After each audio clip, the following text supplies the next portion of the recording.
አብዛኛው ወጣቶች ቤተክርስቲያን የማንመጣው እግዚአብሔር አስጠልቶን አይደለም። ያለንበት ችግር በጣም ከመክፋቱ የተነሳ ተስፋ አስቆርጦ ነው። እግዚአብሔርን መቅረብ እንፈልጋለን፣ ግን ከጫት፣ ከሲጋራ፣ ከፖርኖግራፊ ወይም ከዝሙት መላቀቅ አቅቶናል። እኔ እንደ ማንኛውም ወጣት ብዙ ስህተቶች ሰርቻለሁ። በጾም፣ በጸሎት፣ በስግደትና በቅዱስ ቁርባን፣ በተለይ በቅዱስ ቁርባን እንዳለ ችግሮች የተወገዱልኝ። አሁን ከዚያ ወጥቼ ሳይሆን መንፈሳዊ መሆን የሚከብደው ወይም አስሬ ወደ ድፍረት ኃጢአት የምመላለስበት ምክንያት ዝም ብሎ አልነበረም። በስውር ሲያጠቃኝ የነበረው አንድ የጠላት ኃይል ነበር ወይም ዲያብሎስ። እሱንም ደግሞ በጣም አቃለነዋል፣ ግን እሱ ሄዷል።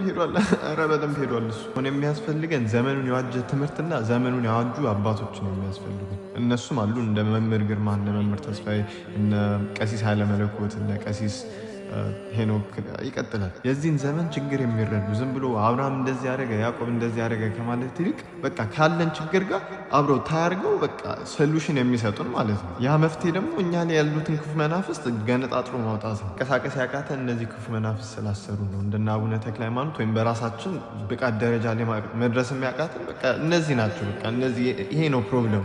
ማስቀደስ እንጂ መቀደስን አልተማርንም። ከላይ ያለውን ችግር ብቻ ዝም ብሎ ሰርፈስ ሌቭል ላይ ያለውን እንጂ ውስጥ ያለውን ዋና ችግር የሚፈጥረውን ዋና ፕሮብለሙን ነቅለን አላወጣም። መቼ ስንጸልይ እግዚአብሔር በመንፈሳዊ ህይወታችን እንዲያመጣን በጣም ነው የምወዳችሁ። ሰላም